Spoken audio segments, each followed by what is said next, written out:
નમસ્તે મિત્રો, સ્વાગત છે તમારા શિક્ષાની જાણકારીની અંદર. જાણકારી લેવા માટે વિડીયો અંત સુધી જુઓ.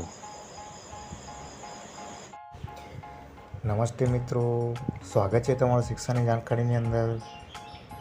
તો હવે આપણે એક ઉપયોગી માહિતી જોઈશું. યોગ, સ્વાસ્થ્ય અને શારીરિક શિક્ષણના આધારે સૂર્યભેદન પ્રાણાયામની માહિતી જોઈશું.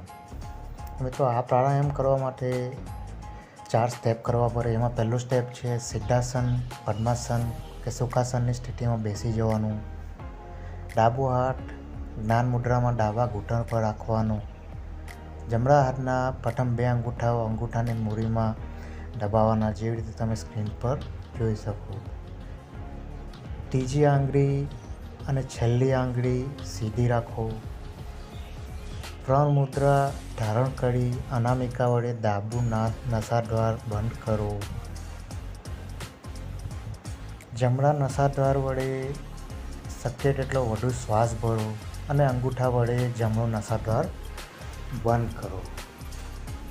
ત્રીજું છે જાલંધર બંધ કરીને શક્ય હોય તેટલા સમય માટે અંતઃકુંભક કરવો.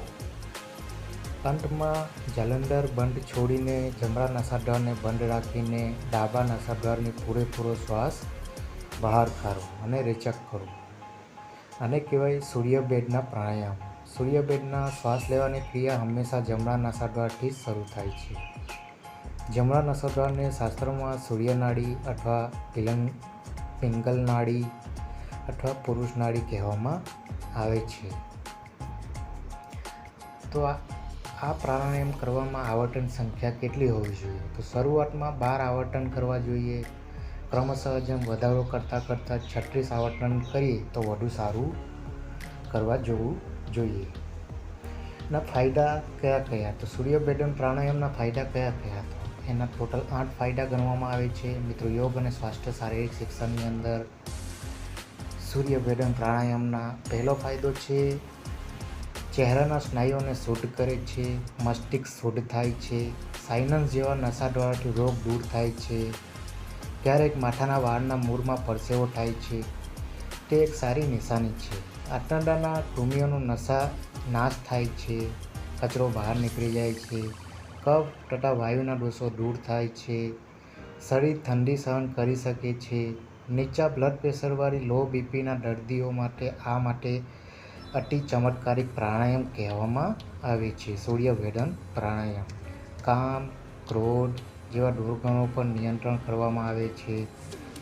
મગજમાં સુધારો થાય, પ્રાણને સુષુમ્ના સુધી લઈ જઈને કુંડલીની શક્તિ જાગૃત કરવામાં મદદરૂપ થાય છે. તો મિત્રો, આજ માટે આટલું જ. સૂર્યભેદન પ્રાણાયામ, યોગ અને સ્વાસ્થ્ય શારીરિક શિક્ષણના આધારે. તો આભાર મિત્રો આ પ્રાણાયામની સ્થિતિ સાંભળવા માટે.